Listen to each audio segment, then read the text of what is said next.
Hello, listeners, and welcome to Uber Cinco, the podcast where we deep dive top fives. I'm Nathan Hennenfent, your host today, in which our contestants will reveal and defend their top 5 ways to spend an unexpected day off.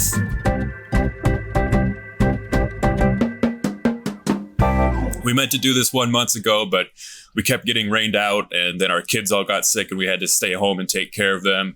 And then we just flat out played hooky. Our first contestant today is the galloping ghost himself, Mitch Brinkman. How you doing, Mitch?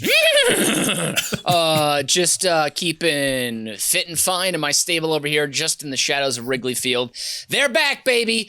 Baseball's back. My life has meaning once again. Oh my God, I can't wait to sit in front of the TV for 4 hours at a time and keep track of the game, even though I can just follow it on my phone. But still excited. Love it. And enjoy it while it lasts. I think, how many teams have already had COVID? I thought the nation had ran out of hot dogs, and that's why they delayed the season so much. They're waiting to stock the stadiums. Mm-hmm. Oh, wow. Oh, that's egg on my face. What is it, egg? Ham? I don't know. Whatever the saying is on my face, that's my bad. Sorry. I think that's virus in your bloodstream is the new saying. And that voice you hear there, that is the supreme leader himself, Mitch's opponent today, Brian Ernst. How's it going, Brian? Hello, thank you. And please, please don't bow. Don't bow. It's fine. Bow down to the main entity. He is the mainness of all the entities. Sorry. All right. If this is your first time in the Uber Cinco den, let us wake you out of hibernation with a quick rundown of the rules. Each player in the den has spent time with today's topic arranging their top 5 answers in order of importance. Those answers have been submitted to the host who will moderate the game, awarding points to the player with the most poignant answer. Starting with their number 5 choice, we will move up the ranks until we reach each of their top answers. But if both contestants happen to have the same answer on their list, well, we have an Uber stare-down. You will hear the official Uber Cinco siren, and both players must reveal their answer and what number they ranked their submission. An Uber stare-down is all or nothing, with one player earning 3 points. After all answers have been read, the host will reveal the final score. Okay, and as host, I am entitled to institute a house rule for today's game, which is the first person who says the words that I have written on this card of mystery. On the back of this card, I have written a few words. It just says card of mystery. What?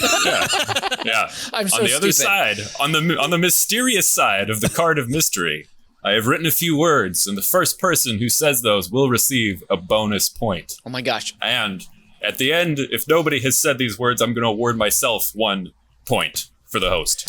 Why That's not? That's fair enough. Luckily, my vocabulary is low, so I will probably hit those words very fast. Point of order. You have to say them in order. Ooh, okay.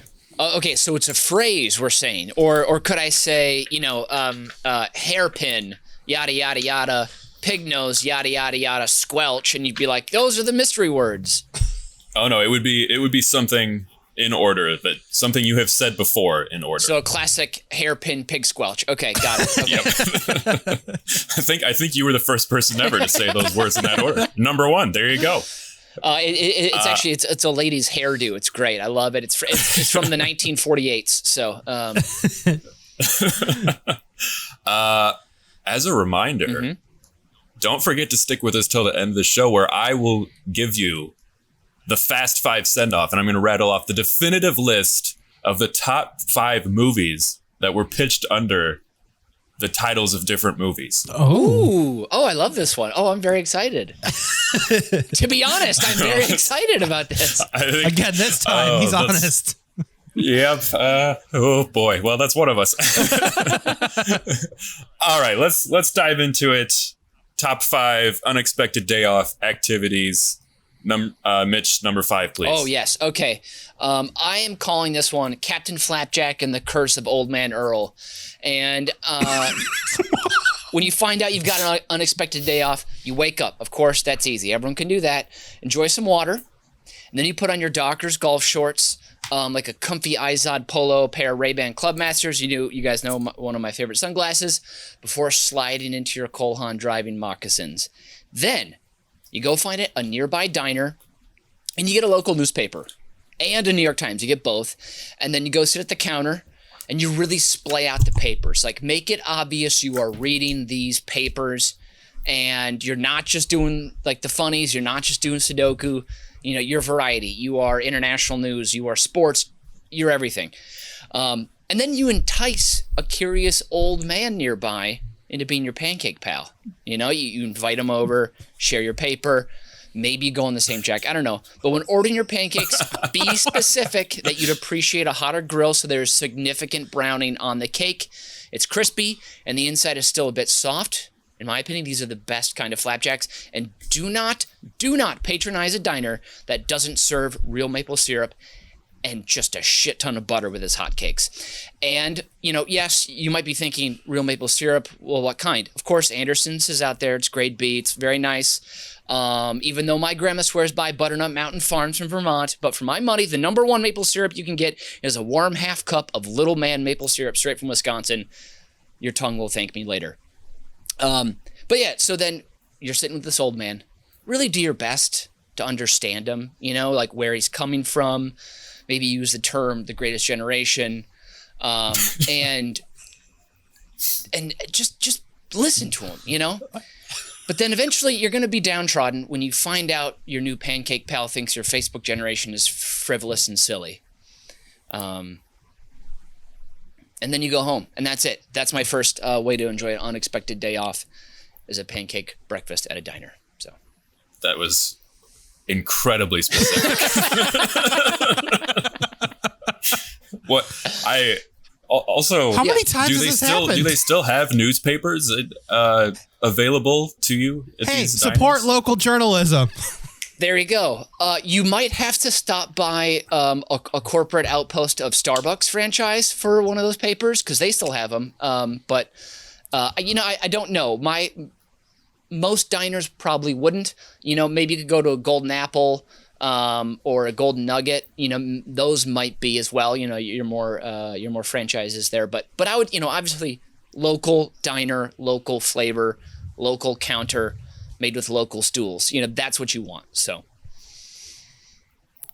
I got a question. How frequently have you done this? Yeah. How many random old men have you seduced to your booth to then be disappointed by who they are as their character? Yeah, I've done this twice in Minnesota, and I've done this probably, or attempted to at least, probably like 3 times in Chicago. Once at the Diner Grill on Irving Park in Ashland, and then once at the Nookies in Old Town, and the one over in Logan Square. It's like Cozy Corner, I think it's called. It's like Milwaukee in California. Yes, that's exactly where it is. So what is the initial conversation here? Because I think approaching an old man and initiating a conversation with a strange old man would be so much more intimidating and scary than if I tried to talk to the most beautiful woman in the entire planet without having ever been introduced before. Well, I mean, if you have to approach him when you're first sitting down at the counter to choose your stool, of course, like you don't want to sit at a table by yourself. You know, like you want to, if you can go to a counter, go to a counter. No, instead you want to take up the entire counter with your newspapers. Well, no, but you spread them out. But then when they come up and they look at you like you're an asshole, Yes. and you go, oh, no, please, sit down, open stool. And then you make a big production of reorganizing the paper and pulling it into your own personal space. Exactly. And then that's when you say things like, oh, have you read, you know, Russell's op-ed from today's Times or whatever? Or like, oh, did you see what that wacko Elizabeth Warren wrote about healthcare? And then, you know, based on their reaction, then you know how you can start into the conversation. How do you backtrack once you've already established that you believe Elizabeth Warren is a wacko? Well, if they don't agree with you, then you just tell them exactly what you were doing, and then hopefully that'll be interesting enough for them to stick around for the conversation. I was kidding, sir. These newspapers are actually bait to get someone to come sit next to me. Well, I just think that it's, you know, papers you can share. So also, if you run out of things to say, you can just sit and read quietly as well. Or the classic, oh, these pancakes are good. Or, ooh, coffee's hot. You know, something like that. So, This is why the tabloid format of your local Chicago Sun-Times is so much easier to read than that giant monstrosity that is the Tribune or the New York Times. Exactly. So sometimes if the paper can get right to the point, that's going to come out in your new friendship as well. So, all right. I wish I was a fly on the wall for these conversations. Yeah, I did not know. I've known you for 15 years. I did not know that this was a pastime of yours. I mean, it's not like, I would say it's only been truly to my own, expectations going in, or hopes, I should say, not expectations.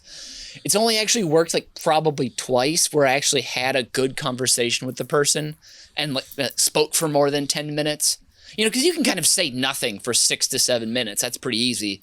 But to actually find out about someone and, share some life stories, whatever. Did you ever receive any life-changing advice or little nuggets that you've carried with you? I mean, the one at Nookie's in Old Town, I met a guy who had lived in those Lakeshore buildings for, it had been 3 years, or not 3 years, sorry, 3 decades. And he had a second property up in Lincoln Park, which he had purchased in the late 70s or early 80s. And so he was a little on the conservative side for my taste. But what we talked about was sort of the development of Old Town in Lincoln Park and how it's changed over the years. But basically his big thing was buy property if you can. It's great. Have property. It'll always kind of pay for itself, especially in a city like Chicago. At this point, I was maybe, I don't know, 20. I was young. I was 24 maybe. So still I was kind of oh, okay, yeah. But, the Cubs came up, and I think I mentioned Steve Goodman, and yeah, so. Well, since there's a lot we don't know about you, Mitch, any law enforcement officers listening to this, you should probably open up any cold case files about missing elderly people. I forgot to mention, guys, I've had a permanent party palace in our Lakeshore Drive building. It's just an empty apartment that someone else pays for, or their trust has been paying for it for a while. So, is that where you serve your guests your tomahawk steaks or whatever they are? That is actually a beautiful view. Yeah, looking eastward is a great view for. So people get a bite of this steak before they get a bat to the back of the head. The electric bill is through the roof of that property. I have, I think, 8 chest freezers in the 3rd bedroom. So, and a random wood chipper. It takes up a lot of energy. Well, I was expecting absolutely none of this. I am completely caught off guard. Brian, please give me your number 5 and bring us back to the center lane, if you will. I feel like I definitely got us off the rails there. Sorry. Number 5 for me to enjoy an unexpected day off is to accomplish the dad chore that you've been putting off. So this is my unsexy choice, which is why I've put it at number 5. I mean, this is painting the railings, tearing down that giant weed that's been overtaking the house, finally taking that damn tool in for repair because the only place that can fix it is the mom and pop shop around the corner that's only open from 10 a.m. to 2:30 p.m. once every week. And if tearing down that weed sounds a little bit oddly specific, well, that's because what I did with my last unexpected day off. Wait, just one singular weed was overtaking your house. So it was a weed that had sprouted into vines. So I have a bush in the front that the vines completely covered the top of the bush, and a weed with a stalk probably about 2 inches thick grew and was starting to cover a front window. Dang. So it got out of hand. Wow. It's because I'm a terrible gardener. And although the task itself isn't a way to enjoy this unexpected day off, it will take a weight off your shoulders and leave you with a sense of accomplishment and a well-deserved taste for an ice-cold beer. Because, God damn it, you deserve it. That's Cheers. My number 5. Cheers to you, sir. That sounds delightful. Thanks. What's your top 3 dad beers to have after a hard day's labor? Oh, top 3 dad beers: Miller High Life, Ice House, or classic PBR. I like PBR around the house. Do you actually like Ice House, or is that just No, I hate Ice House. It's okay. That's my dad's beer of choice. So there's always okay. There's always a little bit of it around somewhere. Okay. I think Ice House is awful. I was gonna say, I don't know if I'd choose to drink that after anything, but yeah. No, I think that's the one. It's the beer that's in the back of the fridge it's always cold. And because it's just a little bit more percent than everything else, you're like, I'll suckle it down. I'm not going to enjoy it, but Dad needs a beer. Yeah. Well, I have to say, in all of the episodes we've done of this show, Yep. I've never been more confused than I am right now. So I'm trying to score this with Brian's very practical, Yeah. and very good advice. Something I need to take to heart more myself. But then Mitch, I will not be taking this to heart. at least not for another 30 years or so. Sure. But I mean, this is how you gain. This is how you gain perspective, and you understand things like, oh, I need to go scoop out the gutters and rip up that weed, and teach my child about checking accounts. But also, did you use the phrase "driving moccasins" in? Yeah. What the fuck are driving? Do you know what those are? No. Oh, I assume they're moccasins for driving. Well, they're normally leather, and they have a stiffer bottom, so they're not like a house slipper moccasin. They're something you can actually go outside in. They're normally the shoes you'll see an old guy in during the summer, and he's got at the diner when he's reading his newspaper. Exactly, yeah. And it's like a leather loafer basically, but it's a bit more casual. It's a bit more flexible, so you can it's a little casual. It's a little summer cash. Also, that's kind of part of the bait, I think, too, to get the old guys to come near the paper. So just dress as much like an old guy. Exactly. This is very original and unexpected idea there. This sort of reverse pedophilia scenario. I'm not under 18. What the? Oh, I guess if they're over, yeah, you're right. It's reverse. Yeah. Sorry. Yeah. Yeah. Oh my God. 2 points each. We're moving on. All right. Number 4, Brian. Number 4, please. Number 4 is to ignore the movies that are in your queue. Who's honking at me? To ignore the movies in your queue to binge a show you've already seen. So this comes as a no surprise to the folks that know me, but I am an avid rewatcher. And rewatchability for me is the number one factor in loving a movie or show. So it's the first metric I judge it by. So when a movie or show has the right stuff to be consumed in its entirety over and over, that makes a solid choice for great lovin'. But I also have a running list of movies that I should have seen by now that is embarrassingly long, but yet I've seen Tommy Boy, Apollo 13, Back to the Future, and The Office in its entirety, probably about 20 times each, and embarrassingly enough, Entourage. But being able to rewatch all of this stuff instead of watching the movie I should be to broaden my entertainment horizons, that's something I would probably do on an unexpected day off. So what's the most prestigious movie currently queued up that you have been foregoing? So I have a very long list here, and Lawrence of Arabia is on the list. Believe it or not, I have never seen It's a Wonderful Life, which I know is mediocre. Yeah. So my favorite movie of all time. So it's a Christmas movie that was never a part of our traditions at all. So it just always gets overlooked. Mitch and I were talking about this off mic not too long ago, but a lot of Charlie Chaplin ones. I've never sat through the Gold Rush or The Dictator all the way through. Modern Times is out there. Modern Times, yeah. So have you even seen Metropolis, bro? I mean, you really haven't seen anything to have seen that. So I have, bro. I have seen that. Okay, cool. Saw that on the screen with the extra 15 minutes of material they found in a chest in Buenos Aires. So suck it. Is that a true story? That is a true story. They aired it at the Music Box. They found a reel of missing footage that they spliced back in, and it was clearly like either 8 or 16 millimeter. They were trying to mix with 35 because it was just like an old version in a trunk.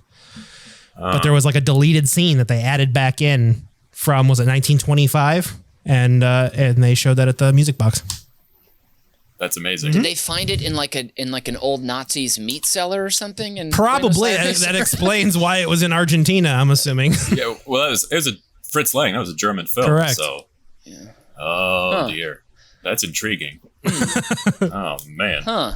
I like that. I really hope that's where it was found. That's what my memory is telling me. So somebody fact check it out there.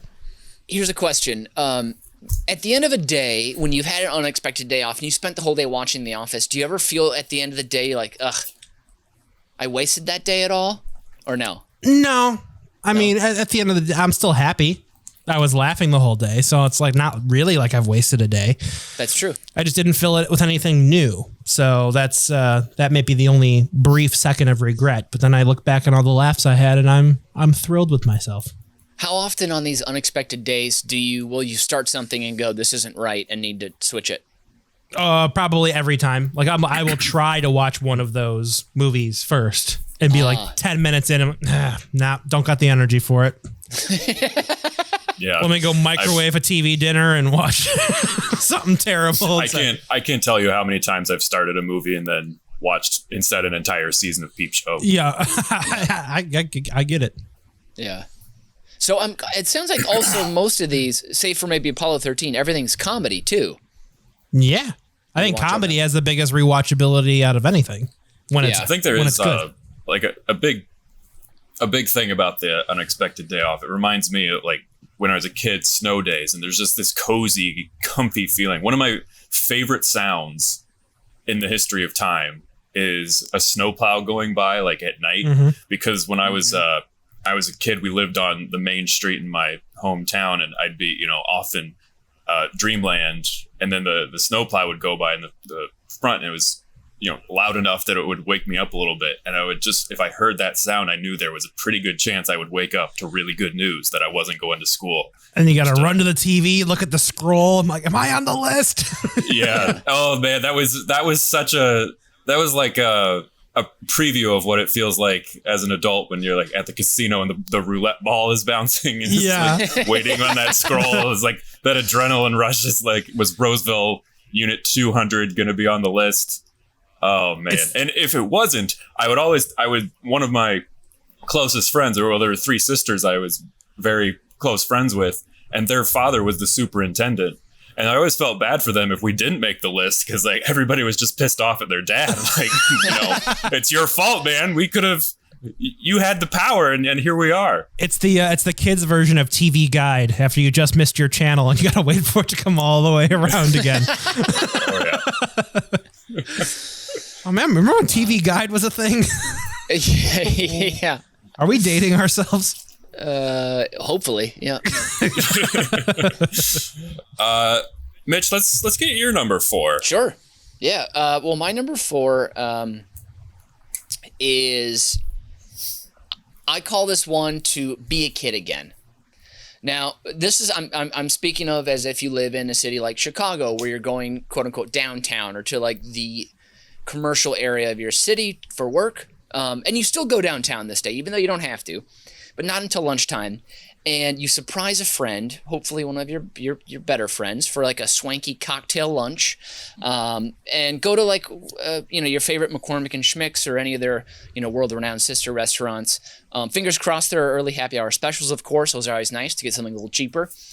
And then they go back to work, but you keep slurping. And then this is where you hit up Dave & Buster's for their unlimited all-day gaming for just $20. Of course, at participating Dave & Buster's North America locations. And don't forget to slam down a crisp Jackson for the brand new Power Tap RFID bracelet from D&B's. It takes the place of your formidable power card and comes with a $10 free gaming add-on too. So, and then, right then and there, if you're me, you pop a shot until the cows come home.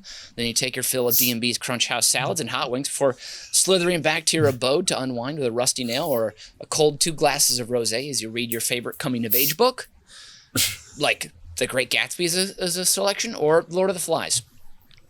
And there it is. There's my great way. What a advantage. shameless attempt to get some free all-day gaming passes from Dave & Buster's. I mean, what other company has developed such a perfect atmosphere for gaming and to let loose with your friends and to connect with coworkers? All over a cold beer, great appetizers and well-maintained games that don't break down. It is adult Chuck E. Cheese. I do like. It really is recapturing a part of your childhood, as you said at the top there. I think Dave & Buster's just needs to go one step further and just open a casino. Well, but casinos are, that's pretty sedentary. I want to be kind of active. I want to be eating wings as I'm walking around, like getting the sauce on the basketball, hopefully a little bit, but not too much. And have you guys ever met Dave or Buster before?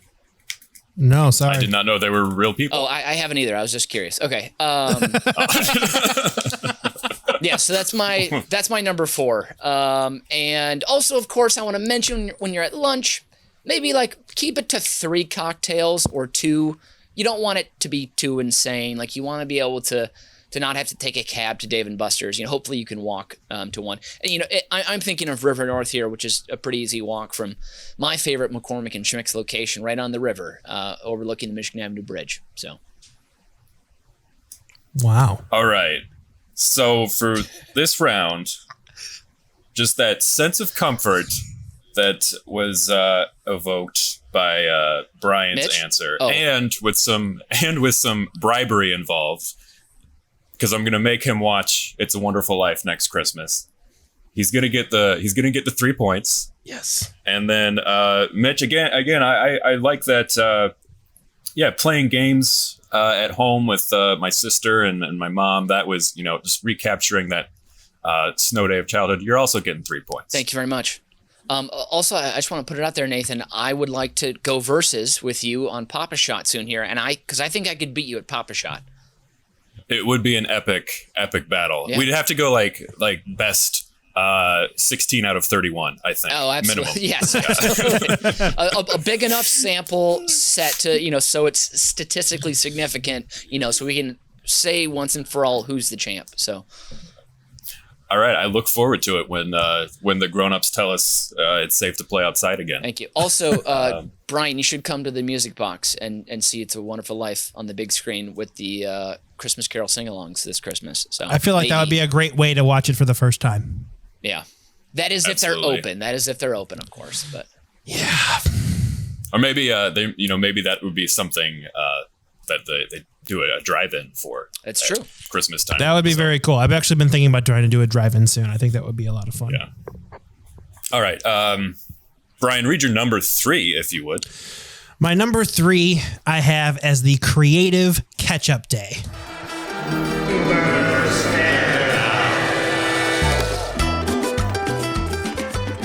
That's right. Uber Stare Down. Mitch, what was your number 3? My number 3 was completing everything on your big to-do list. And in this case, it's most likely like a creative to-do list, something that your brain's been trying to work on recently, but today's the day. All right. Brian, you want to expound on why this was your choice at number 3? Yeah, so I put this down and I went to my Google Drive folder and I counted 9 active projects that are in many stages, ranging from either writing treatments to things that we've shot together that are still being edited and not even including the production of this very podcast. So anytime I can get an unexpected free day, I like to dust off some of that work and start chipping away at it. And then you guys can't see, but I always keep Post-its, around my computer monitor with either dialogue ideas or jokes or whatever. And then when I get the free time to graduate those from a Post-it note to their appropriate place, either in a treatment or a script or some sort of editing project, I get the satisfaction of ripping that Post-it off and then tossing it in the trash because it's now been documented somewhere permanent. So Creative Catch-Up Day I have as my number 3. All right, Mitch. So your thoughts? I love the idea of a Post-it note. I remember about 10 years ago, I was like, I need to get into Post-it notes and use them. and I bought just a couple stacks. Yep, like just like 4 packs of those. They're they go up to my knee basically, and I just never used them. Or I'd write down, Greg wears a funny hat, and then his cheeks turn red, and I'd write it down and then tear it off, and I'd forget it somewhere. So it never really worked for me, but I love that idea of you're always working towards something creative. I like that, trying to create often. And so for me, before I start creating, I like to work in a clean space. That's part of my neuroses, or just my need to procrastinate perhaps as well. So, on these days when I'm like, all right, I'm gonna catch up here, but I always think like, what about, like there's that area, it's behind my bedside table that no one sees, but it's really dirty. And I'm like, all right, today I'm going to clean that. All right. So I clean that first. And like, then I notice our blanket's a little dingy on our bed. So maybe I'm like, all right, today I'm going to do some laundry as well. I'm going to do the sheets. I'm going to do the blankets. I'm going to do the blankets from the living room. I'm going to do kitchen towels. I'm going to do a proper clean on my gym shorts. They're funky, so like I'm getting some cleaning out of the way too. And when you are getting those like tough to reach corners, Clorox Bleach and Go is a great product for those left alone areas that need a little extra love. And so I get that area done, and then I'm working on like my like Arrested Development spec script. There's one I've started. It's sitting there. I haven't done much with it. I have a Veep spec script. Excuse me. I have my a college weekend in Madison, and it's Halloween script sitting there, outlined, ready to go. I have a series outlined with my friend Katie about friends who live in states apart, but are trying to visit each other and trying to hang out. So there's all these things you can write on. There's top 5 lists I can write for this show. There are pieces that I want to write for Solo Crowd, the solo performance group I work with. And of course, this takes a lot of brain power, so I need to keep hydrated as well. And that's when I reach for Gatorade Zero. It's a low sugar drink. Oh, do you guys drink full sugar Gatorade? Because you're a bunch of idiots if you do. Because there's a lot of sugar in those. But I prefer a Low Foothills Blast. It's a great, it's like a light green flavor that Gatorade Zero makes. It's very delicious. But so also at the end of the day, I love doing a bunch of writing, a bunch of ideation in my brain. And I like to journal as well too. I've been trying to journal more. My girlfriend Danny journals a lot, and she inspires me to do that. And I found some pens recently that I got her as a gift, and I started to use myself. And it's the Parker Roll Ballpoint pen. They're great. They're clean. They're sophisticated tools to write in your journal, or just jot down those last couple of grocery items that you don't want to forget for tonight's dinner. Like a can of Bush's Southwest spicy chili beans, which go great in my family's secret recipe chili, or served hot over a bed of crispy Tostitos party rounds with a healthy sprinkle of Kraft Mexican blend shredded cheese. And of course, I always put a dollop of Daisy sour cream on top. It's where dinner starts and the party continues. Bush beans. It's a magical fruit. And that's another great way to take advantage of an unexpected day off. So. And pay the bills. That was yeah. Pay the bills. We're gonna have next week. Listeners are gonna tune in, and everything's gonna be, our video is gonna be like, we're gonna have like huge sets behind us. Mitch is actually gonna be in a different, much larger apartment, like with a balcony. I'm gonna basically turn my background into a NASCAR car. That's what it's gonna be. So. Nice. I love the Post-it note thing that Brian is talking about, and that's something I try to do a lot. And I have so many things that I wake up and I keep a little pad of Post-its by my bed, and I write them down. And I was just looking for some of the ones I have. I'm like, because when in the middle of the night, I'm always like, oh, this is gold. And I'm sure every time I'll remember exactly the context I wanted to use it. So I just leave myself that breadcrumb. And I'll say, can I just mention quick too, Post-it notes invented by 3M Corporation, which is one of the lifeblood of the Minnesota economy. I mean, 3M, they've been there since the beginning, and they're moving us forward. So I thought they were created by Romy and Michelle.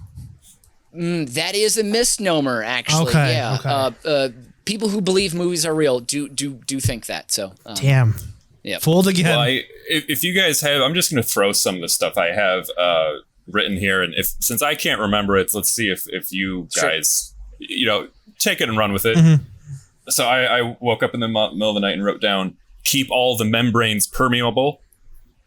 So whatever you got for that. Probably more murder. Yep. And then I've got and I really don't know where this one came from, but or I could freeze my semen, and not just for fun. I'm sure there was a joke in there somewhere at some time, but that's I think that's definitely a prank from a 1998 frat movie. Then it's a prank on the sorority leader who's Christian. I feel like that's kind of where it comes in. But even without context, that one's a lot more detailed than my gear research. Oh. Gear research, man, gotta learn about gear. That could swallow up an entire day for sure. Yeah, sure. Were you watching Pretty Woman? Yes, I need to know all about the gear stir. All right, for the Uber stare down, both great ideas, guys. Loved it. Have to penalize Mitch a little bit for the self promotion, but yeah. What? Also, Brian, just the post-it thing, that's just going to push you over the edge just slightly, so 3 points to Brian. Woo! I got a stare down. Can I just make a quick appeal to that? I mean, Bush's Southwest chili beans will really blow your dinner to the moon. When are we gonna incorporate "blow you to the moon" as the official tagline of the show? When Bush Beans is a sponsor, we will. It'll blow you to the moon. Nice little animation. We could pitch this to them. That could work. Do you see that dog just farting and launching itself into the moon? It'd be perfect. Duke. All right, let's move on to the next round. Mitch, please. Number 2. Number 2 for me. Yeah, so this one is one of my favorites of all time. And I've done this countless times. And this one I call the combo, please. And this is where you get up, you go to your local AMC, and you're going to enjoy a triple header. And the reason I call it the combo, please, is because when you get there, you get the large combo. Large popcorn, large soda. And, of course, you can get refills. The soda, you can get ices. You can get regular soda. They've got the incredible Coke machines where you can choose your exact flavor. You can customize it. It's a wonderful little buddy to have with you throughout your day. Perhaps also if you're going a little bit earlier, but not too early, of course, because you want the cheaper ticket. You get there before noon. Perhaps on the way you stop at a Jimmy John's location, pick up a number 4, Turkey Tom, or my favorite, a number 5, which is a Vito with extra dressing. You got to get extra dressing. That's perfect. Throw that in a little bag that you bring with you, perhaps a satchel, something like that. Carhartt makes a very nice satchel, or also JanSport could make a quality one. You bring that with you so you have a sandwich for lunch as well. But then you're doing your triple header, okay? Obviously, as I mentioned, you get there before noon, cheaper ticket price because you're only buying one ticket, okay? And what's great about AMC is that they list the theater online before you even get to the location, so you know exactly what theater numbers you're going to and when. So you know when to go to the restroom, if you will, quote unquote, or go back and get a refill and go on to your next film.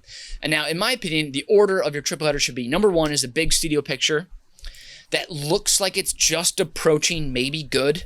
So you have low expectations here, okay? You hope to God it overshoots them, but if it doesn't, that's okay. This is the movie you're most likely to not tell your friends you saw. Or you might say, after a beer or two at a party, be like, ooh, my guilty pleasure. I went and saw, what's a horrible one I've seen recently? But I guess like The Layover, the one I mentioned in our Rotten Tomatoes one. I think that would be one I would have seen in the theaters. Then second is an action flick or another comedy perhaps, but hopefully a better one. There's definitely going to be some stars in this one. You have a little Hollywood power in there. Perfect location for a Mission Impossible or a James Bond film. Something sleek, sexy, a little bit of comedy, but it's going to be good. There's going to be great set pieces, awesome action. Or you could go with one of those one of Gary Marshall's fill in the blank day, or perhaps that one comedy with, was it Adam Driver, Bateman? It was like about a funeral. But this is, regardless, it's like the giant We've Got All the Stars ensemble comedy can also work well here. And then the last one is where the sadness, the trauma-driven prestige flick, they're gunning for Oscars here. This is so your mood isn't dampened for a comedy afterwards. You can also go with the emotional love story here, that project with the soaring music that transports you to another time, another city, another life where there is nothing but, golden, dreamy potential. The kind of movie that leaves you thinking about all the stuff you want to do in life as you're walking back towards the train in 35-mile-an-hour biting wind in mid-February. That's the power of that kind of film. And I also want to mention to you guys, of course, when you're at at your AMC, of course, depending on which location you're at, but you got to experience a movie you can in the Big D, and that's the preferable digital experience, which is the Big D. And this is premium large screen format auditorium that offers innovations in dimensional sight, dynamic sound, and deluxe seating. And you can enjoy the wall-to-wall and floor-to-ceiling screen, I swear to God, paired with plush seating that will take your movie fun to the next level. The audio system is a true revolution in sound tech. Dude, the audio processing is supported by quad-amplified speakers and subs. The Big D is powered by a cutting-edge, Christie Brilliant 3D flash projector that also presents 2D entertainment for those Oscar prestige films. And this creates a picture quality with even higher resolution than HD, putting you directly into the on-screen action. So that's my number 2, the triple header at your local AMC. Well, there's one company that won't be giving us our advertisement, and that's AMC, since Mitch admitted on mic and camera to bamboozling them out of 2 movie ticket prices each time he does this. Wait, hold on there. Devastating illegal activities. Hold on there, though, Nathan. They only make, if you buy a $12 ticket, they only get like $5.50. I'm buying the large popcorn and the large soda, so they're getting $16 there. That's where they want you to spend. So you're screwing the distributor. Exactly. The people we want to work with in the future will make these ideas that we're creatively working on. I mean, everyone gets their nut. I'm not worried about them. And there's just the moral implications, and this also ethical considerations. And this doesn't work anymore. What's next? What's next? I don't know. Going to a bank and forging a check for $50,000 and when it was only $5,000. I think that's a next step. It's a slippery slope, my friend. That's true. It's a slippery slope. But that's also $45,000 more dollars. So that's a lot of tubs of popcorn. This is getting harder to do now with the assigned seats. That is true, and that's why you go during the day, during a weekday, and that will cut down on that potential. And hopefully you're seeing your third movie by like 5 o'clock, and only people don't get to films by 5. And if someone's like, "You're in my seat," you just go, "Oh, I am. Oh, sorry," and then you just Because I'm guilty of this. I'm guilty of this too, but I haven't done this since high school, mainly because all the theaters around me have gone luxury. All of the AMCs out in the suburbs have gone assigned seating, which when they go assigned seating and they put in the leather seats, they're usually cutting their theater capacity by half, if not more. So your ability to sneak in is gone. And 2, they also know how many seats were purchased. And at a few of these theaters now, they're coming around and looking like, oh, B13 was not purchased. Who is this ginger-headed man sitting here enjoying this Tom Cruise flick?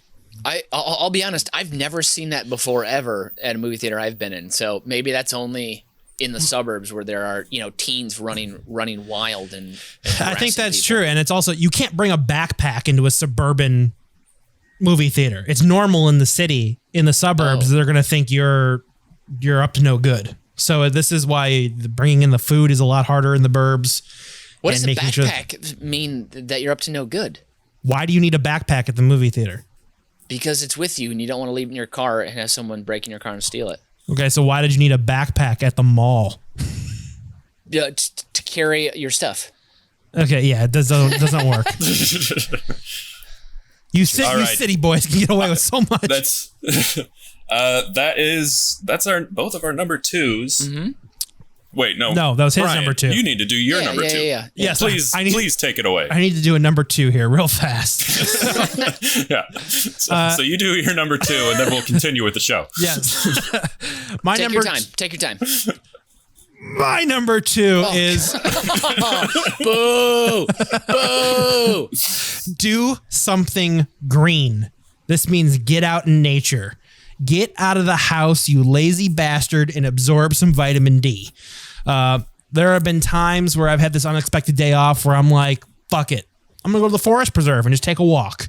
And if I want to make it a little bit more exciting, I'll bring a camera or my drone. If there's no people around, I'll just try and get some. I don't like being that guy who has to bring either an RC car or a loud drone and enjoy everybody's or ruin everybody's enjoyment of the walk. I like to be like, hey, if no one's around, then I will fly and do all that stuff. But we're all living in fairly city environments, so finding that nice piece of outdoor luxury is hard sometimes. So usually I have to drive to these places, especially around here. But getting out and either on a hiking trail or something like that, that is something I need to do with my my number 2, which is do something green. Take a hike. That's since 2020 has basically been, in a lot of ways, a year that's an unexpected day off, but not like a lot of these options aren't available to us. But yeah, that's what I've been taking advantage of a lot, or trying to. Like I've gone to a few of the forest preserves just like by myself. It's been real good for the mental health. If people out there are not doing so, this is absolutely, like, all joking aside, this is a really good idea for everybody. Yeah, and I feel like I put this high because, one, it's easy to do. I don't go into a lot of detail because it's self-explanatory. You really just need to get out of the house. And I like being surrounded by trees, especially on a windy day, where you just get that nice ambiance, white noise of the wind going through the leaves. And if you're alone on a trail, sun rays going through the trees, making little patches on the gravel stone that you're walking on. It's a nice little picture, and it's something I wish we got to do more often. I wish a 1 hour get out of the office thing was part of our normal mental health for a normal work day. So that's what I like to do. And I think that is essential. So Brian, you're getting 3 points on this. Mitch, I loved your very detailed plan of the trilogy. Your self, what's the word I'm looking for? Curating. You curated that was beautiful. Thank you. But I have to, for the ethical, only paying for 2 of them, I got to subtract just one little point on the moral scale. So 3-2 on that round. Wait. Hold on. I didn't say I'd only pay for 2 of them. I said I'd pay for 1 of them. Right. Sorry. Come on. Oh, wait. So do I need to knock you down to 1? You know what? I'm kidding. Yes, I think you do. Didn't I win that stare down, or did I not? Oh no, I didn't. Oh, son of a gun. Yeah, you have some catching up to do. So all right. Nathan's trying to crap all over my hot streak I've been rolling with right now. But you know what? It's gonna taste delicious when I have those stacks of Clorox cash sweating to death inside my wallet. All right, here we go. Well, Mitch, let's hear your number 1. My number 1. Yeah. Okay. Cool. And as you can tell, I've been naming all of my things here, and I'm calling this one "Walk a Day in Another Skin." Now, on this day, you get up early with your normal alarm. You find out no work today. There's been a gas leak in the building. You don't have to work from home. Hooty hoo, raise a roof. You're very happy. So you get up and you enjoy right away a bowl of Quaker's old-fashioned oats, and cook them up. Have you guys ever had old-fashioned oats? It's oatmeal, basically. They're delicious, and they're very healthy for you. I know, but we're not 80. Well, he's having this with the guy he met at the diner in his number 5. And that's how he's living in his skin because he murdered him and he's wearing his skin. Well, just if you just let me finish, you'll hear why it's so delicious. So you get up and enjoy a bowl of delicious Quaker's old-fashioned oats, cooked with cinnamon, nutmeg, Chiquita bananas, a Honey Crisp apple, and a little Michigan raw honey to finish. And this will give you the energy that you need to do the rest of your day. And that is, you continue to work as you would normally. Again, this is assuming you live in a city like myself in Chicago and you're taking a train to work. You find someone on your normal train card that you don't recognize, and get off at their work stop with them. And you maintain a distance of like 3 people as you follow them on their route to work. And enter their building behind them and go as far as security will let you. And lie if you have to. But if you get inside the office, wave at the front desk person as you enter and just mouth, "I'll just head back to see my friend." But of course, you just mouth it, look like you're just like you've been here a million times. And then you take a lap and you take in the cubicle population. You're registering any interesting characters or attributes about the place and read as many cubicle name tags as you can as well here. But if security stops you, then you go, "Oh, whoops, you're right. I forgot my ID. Oh, sorry. No harm, no foul." Then you fan out and you get a good lay of the land. You understand how the first floor of that building operates. You see how people move in and out of the building, where the best lunch option nearby might be, okay? And then when lunch does come around, you follow your person to lunch and order what they order. Try and eat at their speed. Understand how they're enjoying their number 5 with extra Italian dressing, perhaps. Or maybe if they're at Chipotle, chicken burrito, light on the rice, double meat, extra guacamole, that kind of thing. And then after work, you're right behind them. You're noting the people that they talk to, small stops they might make. But you do your best to see their screen they're on. Inevitably, most people have a screen up in front of them to glean it's a Kindle.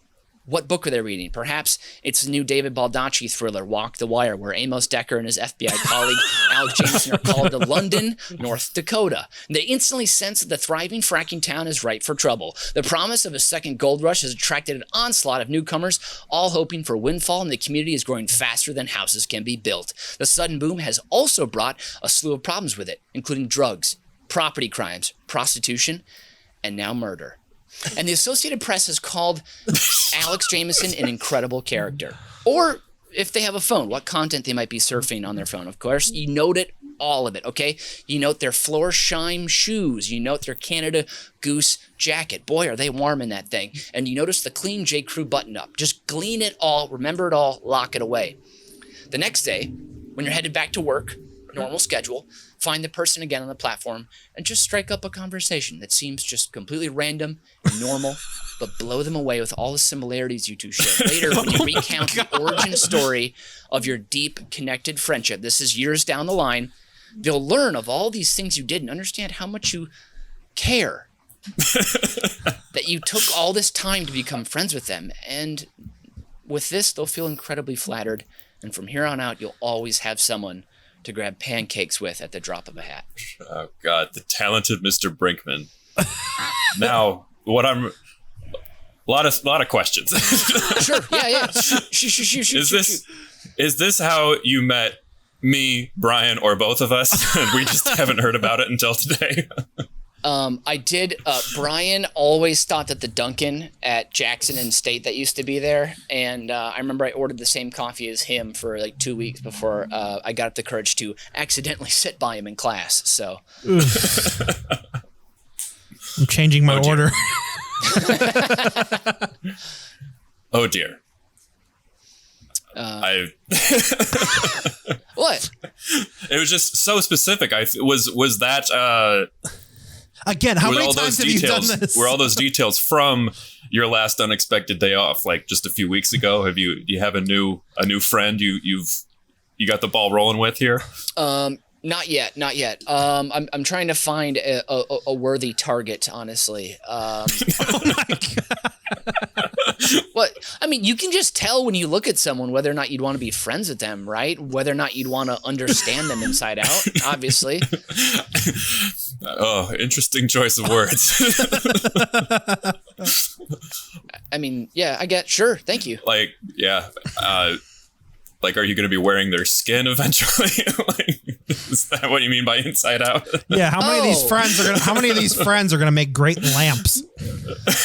I'm still looking for extra space somewhere in the city to be able to, really help a friendship blossom. Cause I don't like to bring them into my private space all the time. I live with a girlfriend, that kind of thing. But So we'll see. But I will say also in doing this, sometimes you discover new parts of the city and you see architecture you haven't seen. You realize there's certain plants in Chicago you didn't know were indigenous to this area. And you really start to understand someone. Wow. That was terrifying. Well, I got a lot to think about here. Brian, Sure. Why don't you let us hear your number one? My number one way to enjoy an unexpected day off is to drive out of state. Go get some new views. Take that day trip that you don't usually get to take. So for me, this is I'm a big fan of day trips. So get that new scenery, ability to expand upon my number two with the new green landscapes. You're going to find different places out of state, especially here being Illinois so close. We can get to Wisconsin, we can get to Indiana, we can get to Michigan real fast. Some of my favorite day trip places are Milwaukee, New Buffalo, Michigan, Chesterton, Indiana, Davenport, Iowa. These are places you can get really, really quickly in less than 2.5 hours each way. So there's nothing better than an unexpected Friday to jumpstart your weekend. So if this unexpected day off lands on a Friday, man, holy shit, a 3-day weekend out of nowhere. This is where I'm gonna make my day last longer. I'm gonna start price lining hotels to see what's the cheapest hotel I can get on a Friday night in this random day trip location. This is a great couples trip. Like, hey, I'm gonna surprise you. We're getting out of Dodge for a night. Pack your bag. We're gonna go have some fun. And there have been times where it's just like unexpectedly being able to enjoy like a hotel pool or being able to go out to a restaurant that you're just like, hey, man, I didn't think I was going to be in a jacuzzi tonight or have this great beer on tap or whatever. So going to breweries, restaurants, casinos, or just enjoying a general road trip, because on road trips, calories don't count, which is really fun to be able to stop off at your favorite gas station, get your biggest slushie that you want, and then eat all the snacks that you could accomplish on your route. So also the excitement of crossing the state line, being able to see that sign, leaving Illinois, entering Wisconsin, entering Michigan, blah, blah, blah. It's fun to have that in your back pocket. So driving out of state, one of my favorite ways to enjoy an unexpected day off. What did you do when you went to Davenport, Iowa? I went to a casino. I've been to that casino. It's the only thing to do there. Yeah. I would say this is fun. This is almost an Uber stare down because this is the exact same thing I like to do on the first time I hang out with one of my new friends. Is drive out of state. And if you ever get to a new city, you should use the app Locker. It's no E, so it's LOCKR, and you can just like rent storage lockers on demand in like 15 minutes or less. It's incredible. Holy shit. I mean, does it also point you in the direction of the nearest rolls of plastic or nearest hardware store with excessive duct tape, hammers, and zip ties? I mean, yeah, it does. I mean, the Home Depots really are stocked much better outside the Chicago area. And I know Lowe's. Yeah. Actually, isn't Lowe's politically a better thing? But what I do love about Lowe's is their store brand is actually much better quality than you'd think. A Lowe's hammer, or actually, they have a great imprint brand. I think it's called Stevens brand power drills. The torque on those that can really get like a slide lock in place pretty easily in under 10 minutes, honestly. And they also ask a lot less questions when you want to pay in cash. Oh yeah, I mean Lowe's accepts all American currency. It's great. Debit all and American credit. currency. All American currency. Mm-hmm. Stamps. I once paid in stamps there. Yeah, stamps, loose coins. Savings bonds, I think, also is another thing you can pay with. It's the only store that I can think of that accepts JFK half dollars. Yeah. I actually once in the Lowe's in Chesterton, in Indiana, I actually paid with a calf's limb. I brought in like a nice, I guess it'd be a veal limb. Yeah. At least that's what they thought it was. And I got a great ladder. So. Man. Okay. So this may be the biggest decision I've ever made as host of the show, Be careful on your decision. I just want to. So I'm gonna award Brian his points first. Great idea driving out of state. However, do you rent a car when you drive out of state? I would have in the past, but since I've recently purchased a new vehicle that I actually trust will make it across state lines, and I don't have to worry about finding the nearest auto body shop, I do drive myself. I was only Hertz is the only place that doesn't accept cash either for on-demand rental. So okay, good to know. Good to know. Mm-hmm. So it's a great idea, Brian. But and I have a lot of friends who actually attended school at St. Ambrose University in Davenport, or as we called it, the Port of Davin. And I had some good times there.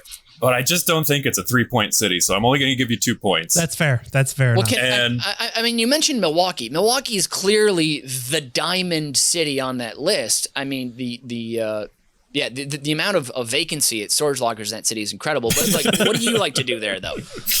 Oh, Milwaukee, you got everything. They have a fantastic zoo. They have a really great art museum. They have some of the best brewery tours I've ever been on. They also Which ones?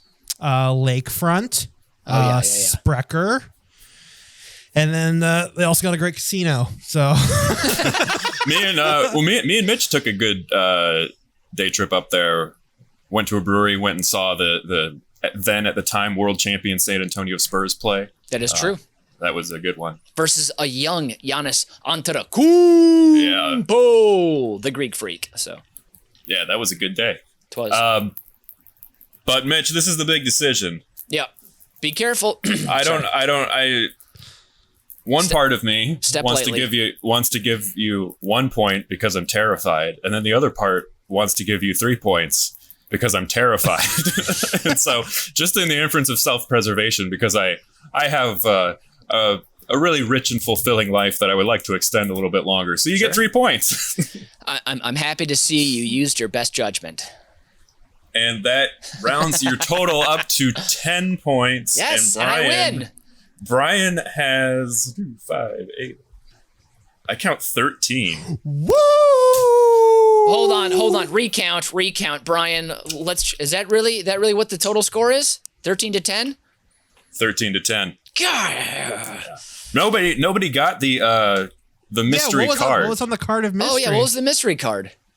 The mystery card was that classic sick day television staple, The Price is Right. Oh man. Dang it. Shoot. That's a bummer. I thought for sure it would come up. Oh, also, I just want to say Bob Barker in the top 5 of fantasy old men to meet at a counter. Absolutely. Oh, classic. Okay, well, that's the game. That leaves just the Fast 5. So here we go. Top 5 movies that were pitched under the title of another movie. Yeah. So these all they found out there was another movie already titled that, so they had to change it last minute. But, so this was an older one. So they came in and they said to the studio heads, they're like, all right, we're going to shoot this black and white. It's going to be very innovative because we've got this young director and actor named Orson Welles, and it's going to be great. He's going to play this journalism magnate. It's going to chart his entire rise and fall in this tragic story. We're actually going to open on his deathbed, and he's going to say Rosebud. But it's only at the end we realize that Rosebud was a symbol for lost innocence. It was his sled. It was all about his favorite childhood toy. So we're going to call it Toy Story. All right, and number 4. All right, so there's this band, from England. They're called Spinal Tap. And so this band, Spinal Tap, they're one of the loudest bands in England. That's what they're known for. They're not necessarily good, but they're loud. And they keep breaking up, and there's a lot of infighting and drama, classic rock and roll soap opera. But the guys in this really loud band, Spinal Tap, they're really tight. They have a bond. So they always end up getting back together. We're going to call it Extremely Loud and Incredibly Close. All right, so we've got these 4 guys from Jamaica, and they're really fast. So someone gets the bright idea to have them race in the bobsled in the Winter Olympics. They've never seen snow, but They're so fast. They figure they can make it work, and then they have a lot of infighting along the way. Some drama, some tension, and then they get mad at each other and make each other angry. And we're gonna call it the Fast and the Furious. All right, these last two are a stretch. All right, so we're gonna do this biopic of the rock band Queen. And so we're going to see their rise to the top of the charts, and we're going to see them jamming a lot. And that song Bohemian Rhapsody? Yeah, it's such a jam, one of the classic jams. And did you know Brian May, their guitarist, has a PhD in astrophysics? He's one of the world's leading experts on outer space. So we're going to call it Space Jam. I was curious where the fuck you were going to take that one. But honestly, that's good. I'm impressed. I'm impressed. Yeah. Well, here we go. Number one. Nathan, you are blowing me to the moon right now. All right. Well, here, this last one, they were so confident in this one that they just went straight to pitching the sequel. So they actually did a whole TV series and a first movie, but they pitched the sequel. All right. So it's about these 4 women, and they live in New York City, and they have a lot of sex. All right. But the women, they're all total babes. But they meet all these men, and these men are they're real pigs. They're real swine, just bad behavior. But they still have a lot of sex in New York City with these total babes. So we're going to call it Babe 2, Pig in the City. Okay, that mercifully brings us to the end of this week's edition of Uber Cinco. Joining me from the Southport Corridor here in Chicago has been Mitch Brinkman. And from Berwyn, Illinois, Brian Ernst. And I've been Nathan Hennenfent. And as Bizbear always says, eternity belongs to those who live in the moment. Or was that Wittgenstein? Either way, Auf Wiedersehen and adios.